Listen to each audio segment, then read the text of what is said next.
Nice. And Robert, will you please start recording? Okay.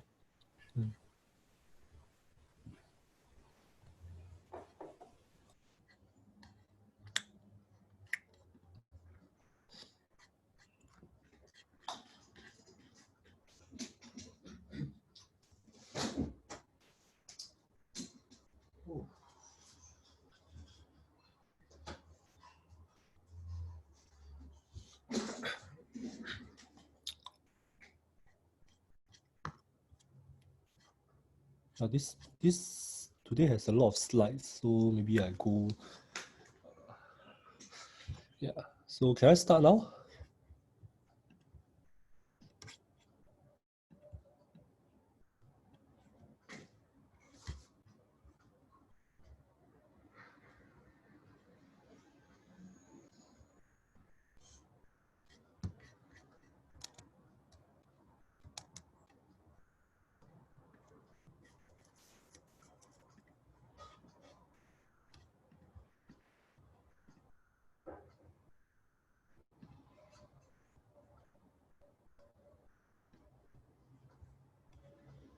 Hello, Zhang Cheng. Will you please start? Can you see my screen? Yes, we can. Okay. Oh no, I can't see my own. Okay. So okay. Close this.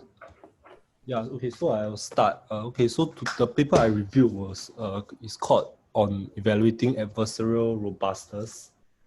So this was a paper by people from Google Brain, MIT, and I don't know what the other university. I don't know how to pronounce it, but yeah. So after reading through the paper, right? So the summary is this paper basically sets out the guidelines and recommendations for adversarial robustness research paper and research basically. So particularly in the evaluation and analysis steps. So it's actually actually in this paper basically they are just giving out giving out guidelines. So basically it's a very wordy research paper without much numbers actually. Yeah. So yeah, it's like reading an essay. Yeah. Yeah, okay. Next slide. Yeah, okay. So the research paper starts off by giving a definition of why we do adversarial attacks. So they list out three parts. So number one is obviously because there are adversary attackers who will try to attack the system. So that one is quite obvious. So secondly is they mentioned that they want to test against the worst case robustness of machine learning algorithms, where like even in our most because when we do like testing, we usually let's say we catch like 99% of the problems, but sometimes we neglect the 0.1% of the 0.1% of the test cases that might make your system fail. So yeah, so the purpose of adversarial research is to basically try to identify the 0.1%. Yeah, and also lastly is to measure the progress of machine learning algorithms towards human level ability. So as you all know, like because machine learning, like right now they can classify things that are normal. So for example, a car, like when we humans identify as a car, the machine can identify as a car. But what if you do some perturbations on the car, the human can still identify it as a car, but the machine won't be able to. So basically the last point is basically talking about like how to make the machine learning algorithms more less susceptible towards such perturbations, so that they can, they can be like humans. Yeah. And so part one also defines the term called a threat model. So so some of the points, as you can see, is like basically it states out the conditions where a defense is designed to be secure. Yeah, and it also outlines the what type of attackers the defense is defending against. So it includes a set of assumptions about the adversaries' goals, knowledge, and capabilities. So defining a threat model is very important. Yeah, so the last point about the adversary goals, knowledge, and capabilities, they also expanded on these points. So adversary goals basically is what they want to classify. So some attackers, they want to classify, for example, as long as any input that is being misclassified to another class label is considered a failure, for example. So, sorry, it represents a successful attack. But whilst other attacks, maybe they want to misclassify it to a specific label, then they consider it as a successful attack. Yeah, that is called the source target misclassification. Yeah, then there are some other adversaries where they only want specific type of misclassification. So, for example, like for phishing websites, so we generally just want to know like the websites that are malicious but they are classified as benign instead of, but we are not really interested in the websites that are benign but classified as malicious. Yeah, so specific type of misclassifications. Yeah, so for adversary capabilities basically is how good the adversaries are. So usually like we impose reasonable constraints to the attacker. So for example, for perturbations, we restrict the amount of changes they can make to the image. Yeah. So one way of so they gave a formula. So one way of defining the robustness is the worst case loss function. So as you can see, it's basically the maximum loss of the adversary image or whatever. Yeah, X. Yeah. Yeah. So yeah. But they also talk about like in practice we can't really define the amount of for example the threshold that we use to, because it's difficult. So usually researchers approximate this threshold quantity. Yeah, and also like they talk about like for research, right? The adversary has direct access to the model's input features. Yeah, so that's like that's the gradient based approach of attack. Yeah. Yeah. Okay. Then the last point is about adversary knowledge. So yeah, this actually kind of related. So basically, it's like white box or black box attack. Yeah. So this one is actually quite easy to understand. So usually the guiding principle is basically what they say is the threat model the is to assume that the adversary has complete knowledge of the inner working of the defense. So it's like they have access to the model, they have access to the weights and all those things. Yeah. Okay. And model this part let me recall. uh, Restrict the access is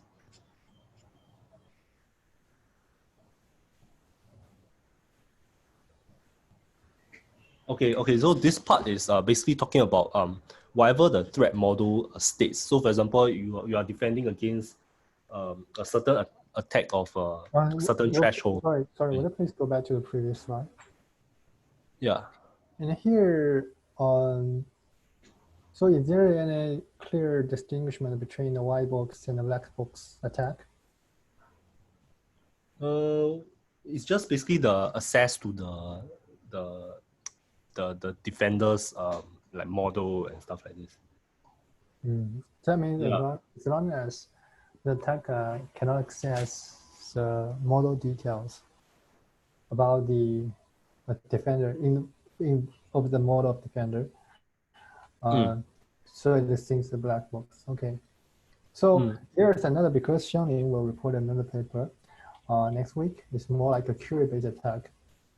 So it still have the same idea.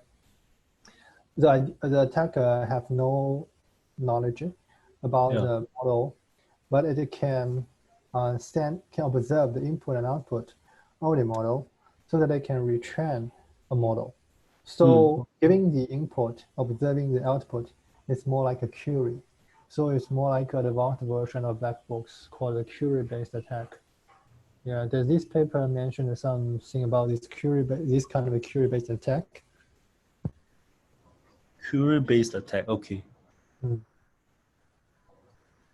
If you have no idea, you just please go on.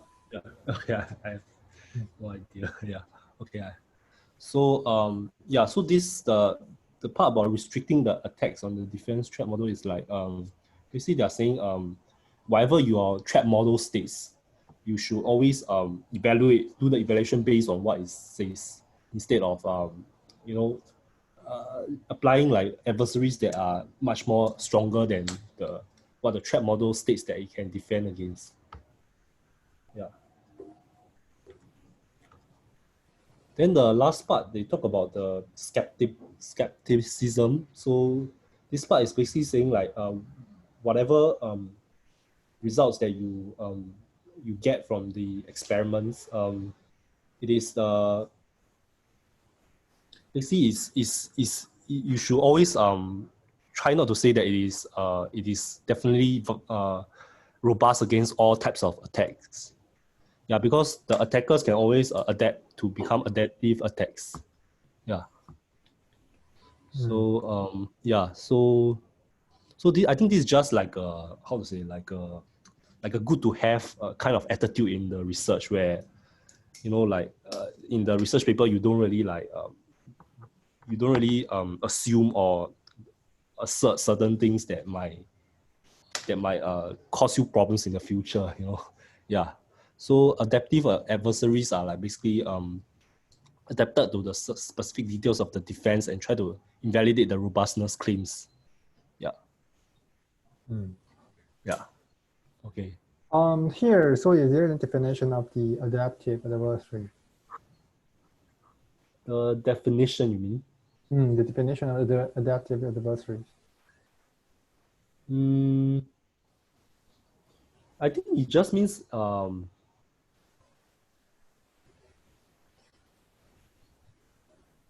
or do you have a definition of do you have a definition of adaptive adversaries? Yeah. Definition.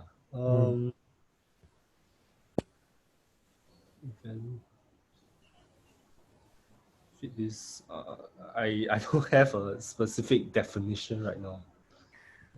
So based on my understanding, so the adaptive adversary is more like it can evolve. The adversary sample can evolve according to the defense mechanism.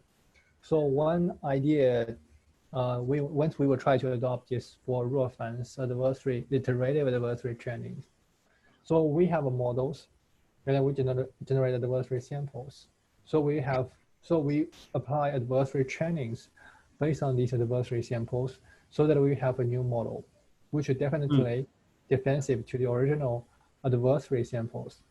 But again, the attackers, if the new version of models based on adversary training is available to the attacker, he can still further generate the adversary samples based on these new models. So I'm not sure whether this can be considered as an adaptive adversaries, but the idea is that the adversary generations can be evolved. And once we have a defense, once we have a better defense models, we can have an even better attack model. So just like a rat and cat game. Yeah. Yeah. Okay. Please go on. Okay, then the last part of part one, they talk about basically the researchers should publish the code and the pre-trained models into an open source platform. So this is basically for check and balance where people can see what you have done and verify your claims. So one example they gave was Clever Hands, which was a library I used last week. Yeah. Okay. So so for part two, so part two is basically they gave a checklist where so they stated out like certain things you must have in your research paper, certain things that are good to have, and certain things that are specific for certain scenarios that you should have in your research paper. So because the list is too long, right? So and actually in the later part they actually describe each of the the parts. So for part 2, it's just a whole list. Yeah. So they have like common severe flaws where basically it's saying like you must have these kind of things in your research paper to back up your claims. And common pitfalls is like sorry, can you list a little bit about what kind of the flaws we may have? yeah, this one they below like part 3 they will talk about it in detail. Okay. This one is just a list, like they just list out. Yeah, and actually some of the stuff they actually talk about it in part 1 as well, like the stating a threat model, perform adaptive attacks and stuff like this. They actually talk about it in part 1 as well. Yeah. So part 2. So I will move on to part 3. So because the list is really too long, so maybe I don't have time to share everything. So I'll share some of the points that they gave. So for part 3 is about the evaluation of the. So it's about the evaluation part of the research. Okay. Yeah. Okay. So the first point they talk about was basically investigating the provable approaches. Provable, right? So you have to provide a proof for how accurate your attack algorithm is. Correct. Yeah. Correct. So yeah, basically it's about proving whether your your robustness algorithms are able to be basically like mathematically proven that it's robust. Yeah. Yeah, and usually like they also talk about like you should give a lower bound of robustness. So like the worst case scenario, like what happens, like yeah. Okay. And then they talk about clean model accuracy. So basically, this is about clean data. So let's say like you images that are clean. Let's say you run the in your model, and let's say it gives like 80% of accuracy. But your trained model that is trying to defend against adversary attacks, if you put in this clean data and it gives a much worse accuracy, then this is not good because the defense itself is causing your original model to misclassify the clean data. Yeah. So I think they're trying to say that you should run the clean data in your trained models to test out the claims. Yeah. Okay. Yeah. Please go on. Yeah. Then they also talk about the strong focus on strongest possible attack to attack your models. Yeah. So then they talk about optimization based attacks, like so basically it's like gradient based and stuff like this. So then they also talk about FGSM. They actually say FGSM wasn't a good attack actually. Yeah. What's the reason? The reason was let me recall. The reason was I think it's basically saying that it's not is an attack that's not specifically for neural networks. Why? Why is it so? I'm not too sure. Yeah. Yeah, I think they stated like FGSM wasn't for neural network actually. So FGMS is just the design for. It is just designed for neural network model. And there must be a reasons why. So there's either FGMS is valid, but I think that's not true. I think FGSM is more like it's not a very strong attack.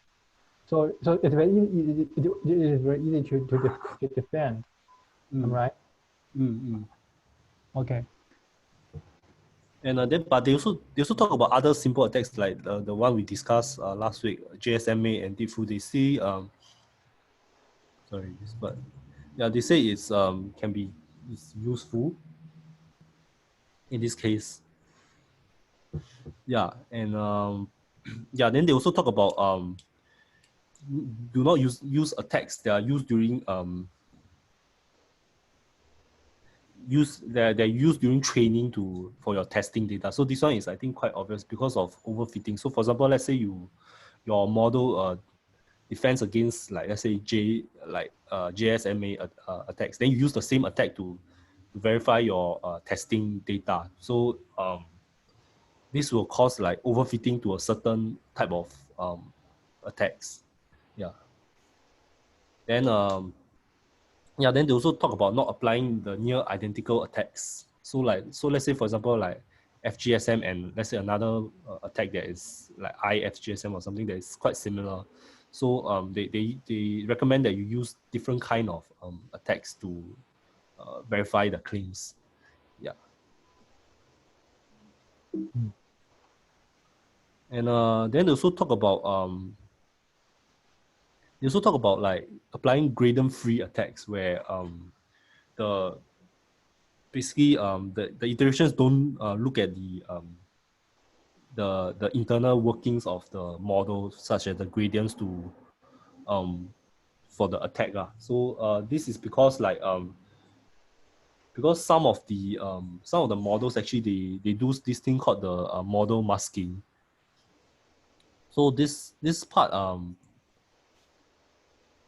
so uh so gradient masking will actually decrease the efficiency of the attack, because if your attack is solely using the gradients, it won't be as effective if the model is using gradient masking. Yes, but they also listed some gradient attacks that are still effective, like Zoo, SPSA, and NES, which I think they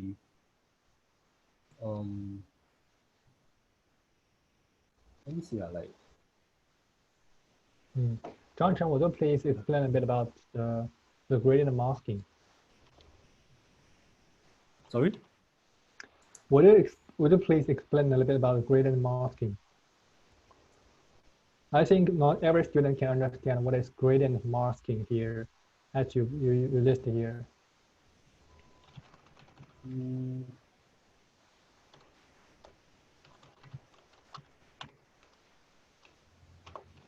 I think do you know what is gradient masking? Actually, not really. No. Nima, do you know that? No. Okay.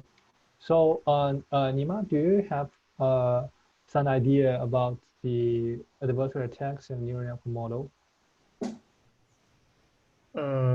Actually, just the last week presentation.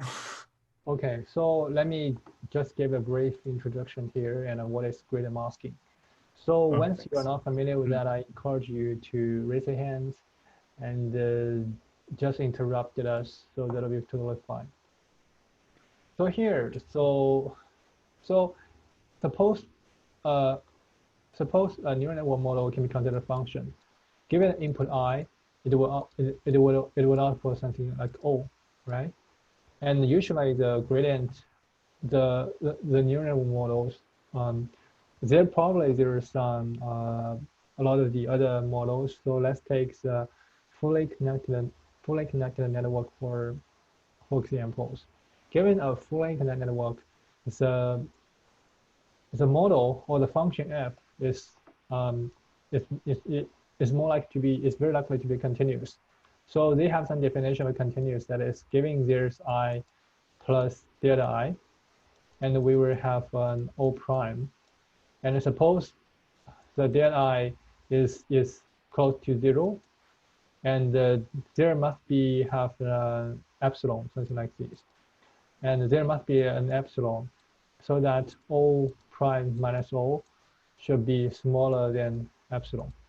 So that's the basic idea. That's the basic definition of continuous function, or f, right?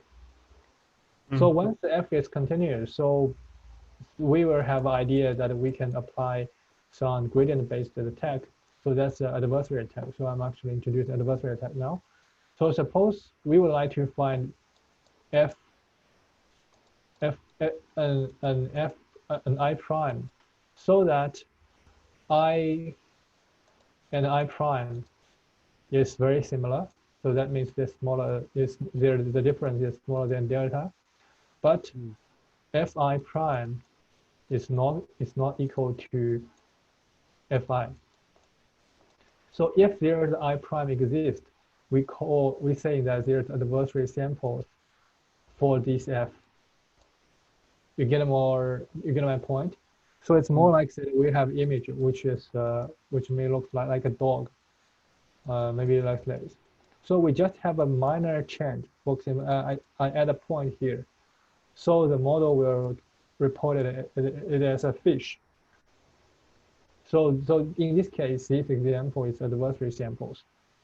And when we are generating adversary samples, it's more like we adopt some gradient-based approach, because as long as we can know the difference between f and I, right? Suppose there's I we have, which can be predicted as dog, and we can calculate the gradients from the partial derivative from f to I, so that f and I, so that these gradients along with these directions, I is a prediction of I will be changed, or the value of I will be changed.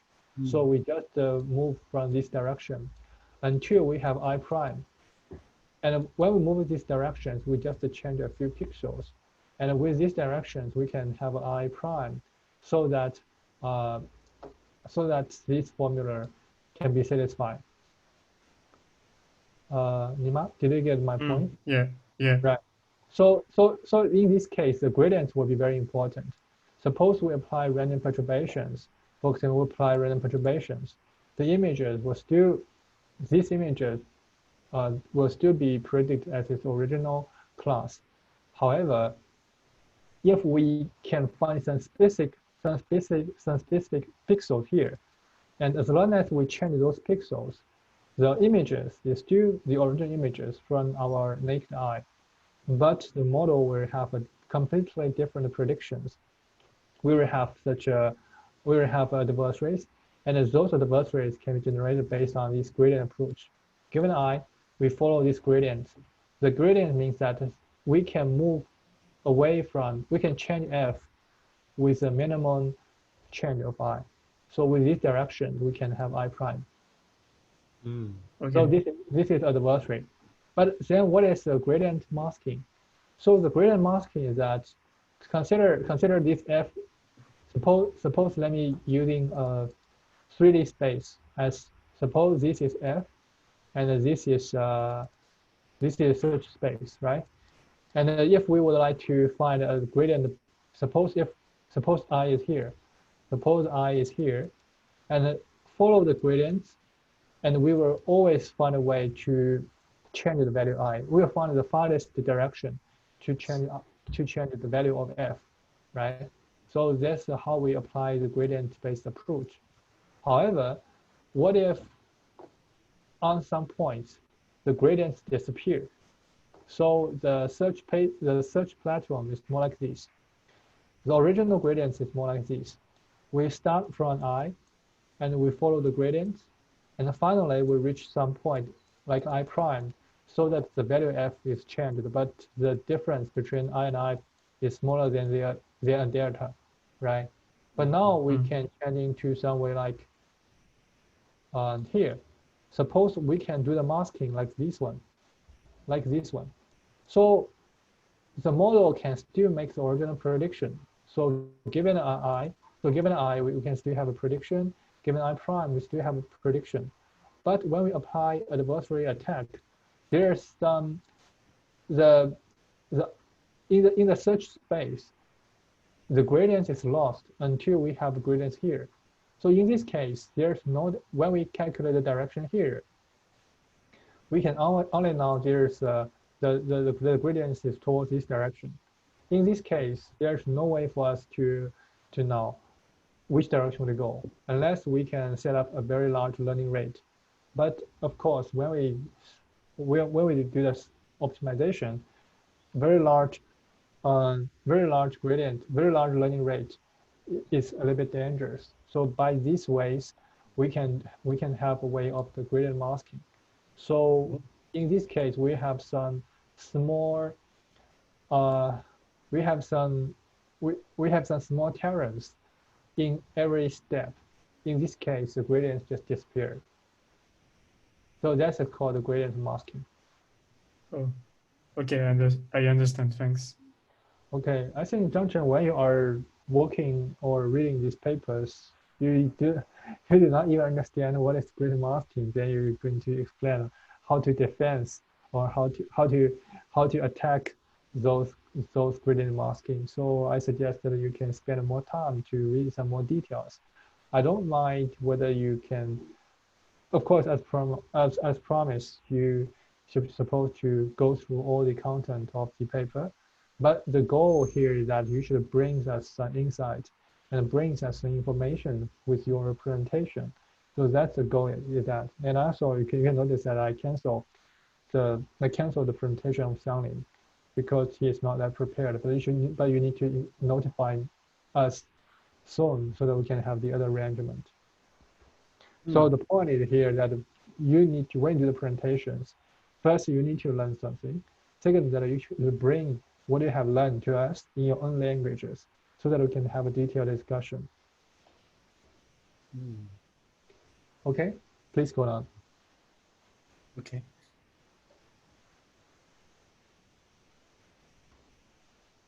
Yeah, okay, so go on. So the next point that they talk about is talk about performing the transferability analysis. So they talk about being robust to different models of different architecture. Well, we go back to the previous slide. The previous slide and the gradient-free attack. So what do you mean by the always do worse than the gradient-based attack? And That also, means like, okay, so that's good. That is so. There's the technique, but I'm not that familiar with what is a gradient-free attack, and how does gradient-free attack. So when we have such a landscape in the search space, and how do we overcome this loss of gradients problem? Do you have an idea what is gradient-free? What is gradient-free attack? means like they don't use the gradient descent method to attack. Yeah. So if they do not use gradient, and what are they using?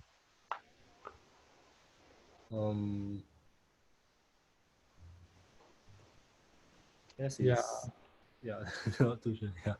Yeah. So they have some homework for you to do, and so we read the papers not just for fun, for reading, because when we reading the paper, especially reading a paper in a thorough way, it is all I understand, especially for the undergrad students, it's always an overhead. I would like to say that, but we would like to get paid. We would like to get paid or gain something by paying some effort. So when you have these papers, we definitely need to grasp an idea. Okay. In this case, I will leave some tasks for you later. Please go on.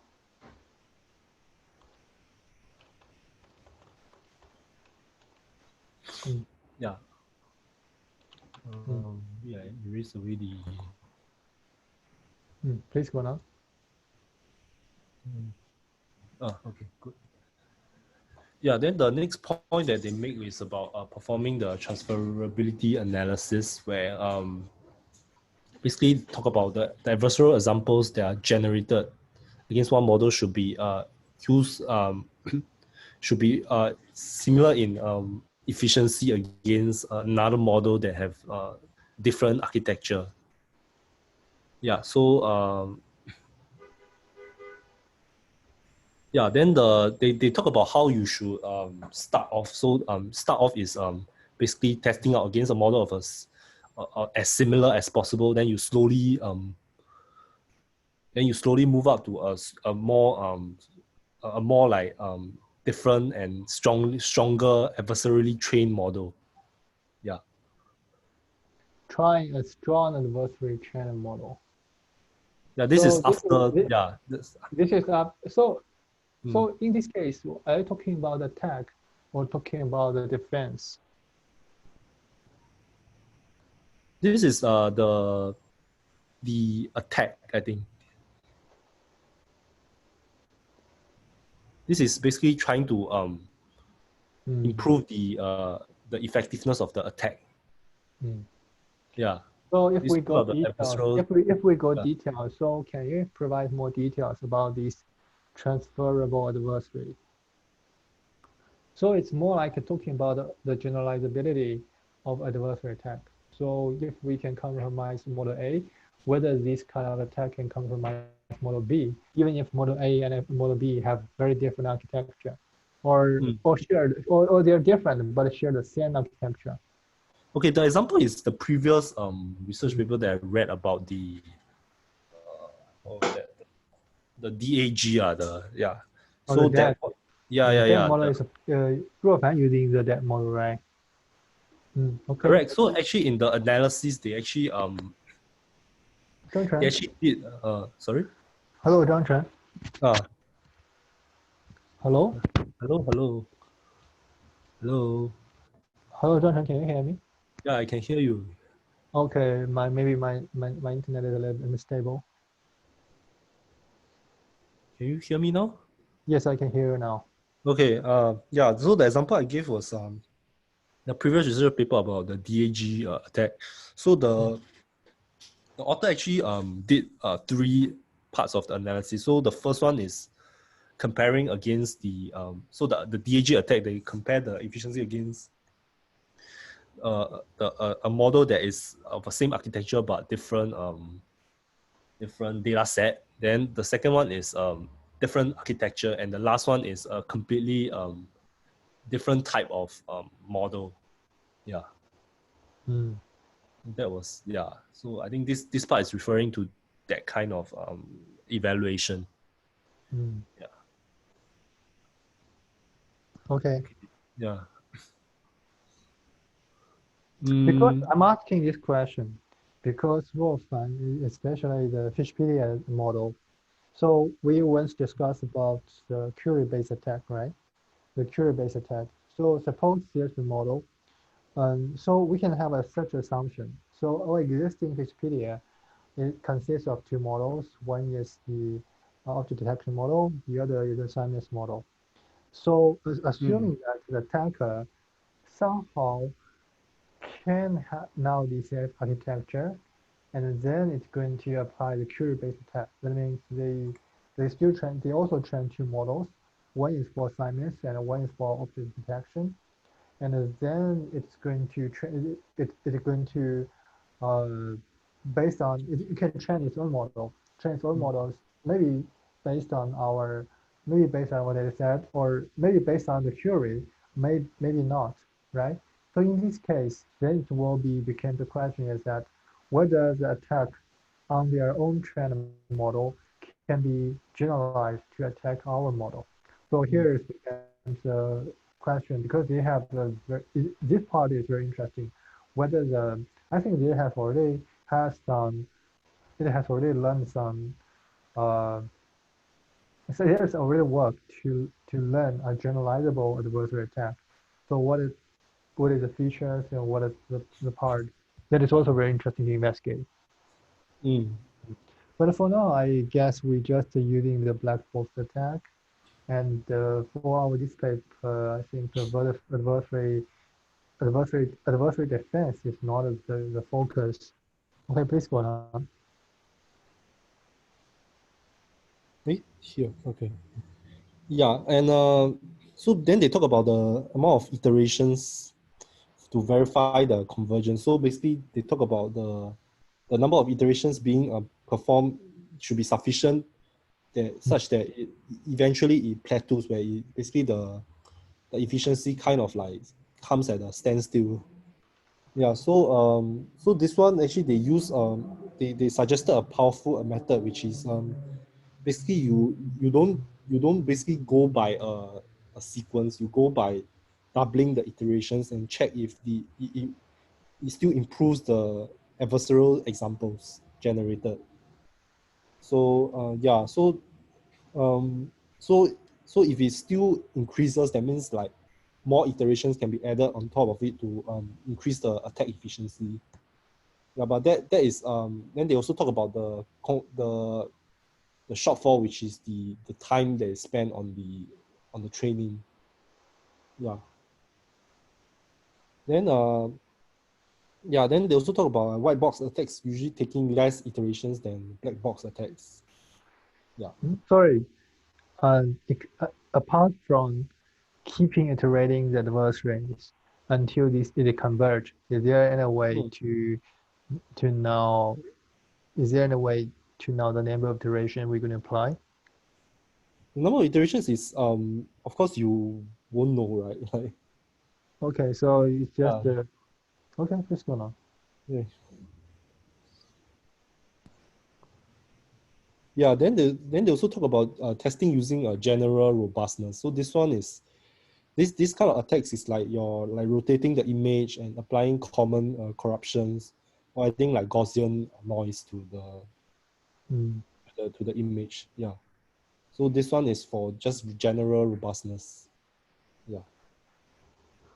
Okay. And yeah. Yeah, then they also talk about targeted and untargeted attacks. So targeted is like you know what you want to change the image, you know what you want to change it to. Untargeted is just like you just want the model to misclassify the image. So they recommend that you do an analysis for both of these attacks. Yeah. Okay. Yeah. Then that's the part for the evaluation recommendations.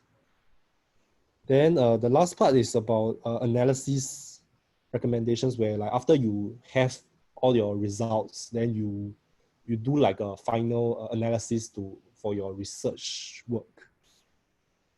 Yeah, then so the first one is basically you have to compare your work against prior work. So the prior work is like they probably have a research paper that showcases their results against certain attacks. Then so the important thing about this is you need to look at the true results. So true results is not just the results that are stated in the research paper, but over the years there might be new. Let's say they publish a paper about a certain attack that is very efficient. Yeah. Hello.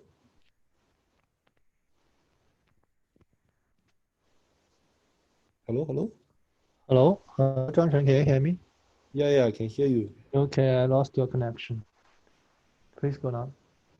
Yeah, so I was saying, so over the years, for the previous researchers, the results on their research paper might not be the most up to date and accurate results. So there might be, let's say they introduce a new attack method, but the over the years there might be other literature reviews that talk about the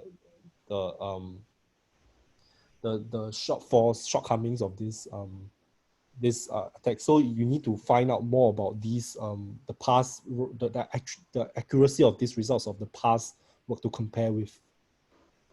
Yeah. So that's point number one.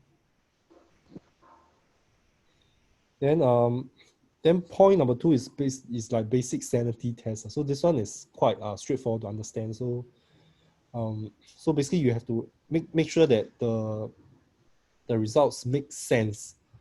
So for example, like iterative attack. So if your number of iterations increase, you're supposed to expect a more effective, let's say, attack. Yeah. And let's say you increase the perturbation budget, that should strictly increase the attack success rate. Sorry. Yeah, increasing the perturbation budget should increase the attack success rate. If it goes the other way, that means something must be wrong. Yeah. Then then they also talk about generating the curve. So basically you usually do like the amount of perturbation versus the accuracy of the. So what is the perturbation curve? your accuracy against your perturbation. Okay, okay, the accuracy. Yeah. The Accuracy is perturbation. your y-axis. Mm. Yeah. So the accuracy is for the model accuracy. Yes, correct. So that means basically the more we perturbate, the less accurate it is, right? Yeah.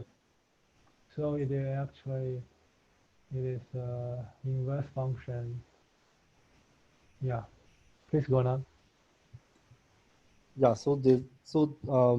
Then they also talk about the unbounded attack, where basically you can keep increasing your like perturbation threshold or what. So sorry, yeah, so I think this part they talk about basically having an unbounded attack to verify your claims that the amount of perturbation, the accuracy should decrease where your perturbation increases. Yeah. And not just within the amount of perturbation that you intend to do. Yeah. Please go on. Yeah, then this one I think we talked about it just now about the white box attack and black box attack and the gradient base against the gradient free. Yeah. I So think this part we, and read this more part about of the this gradient part I would free. like to design using investigate what is gradient free, and you can share it. You share the concept. Of course, interested students can also to Google what is gradient free attacks. So this is somehow interesting, and I will discuss this later. Discuss with you this later.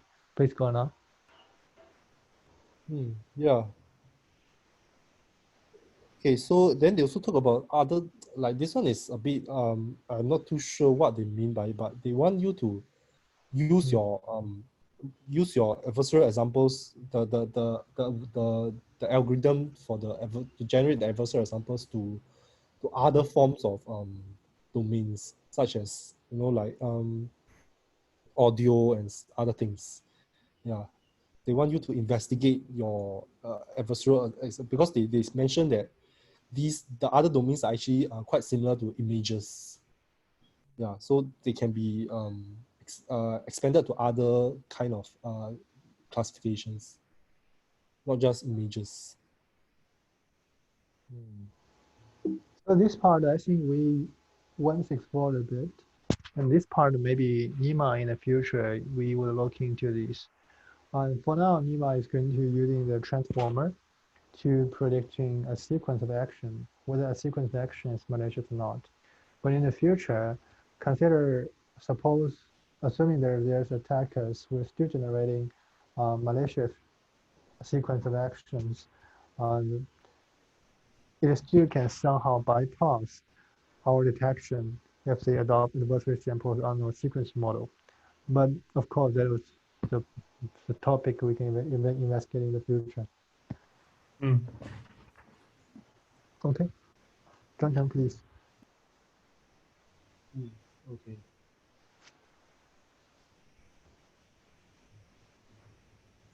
Then this part, the last part, they talk about the reporting the per example attack success rate instead of the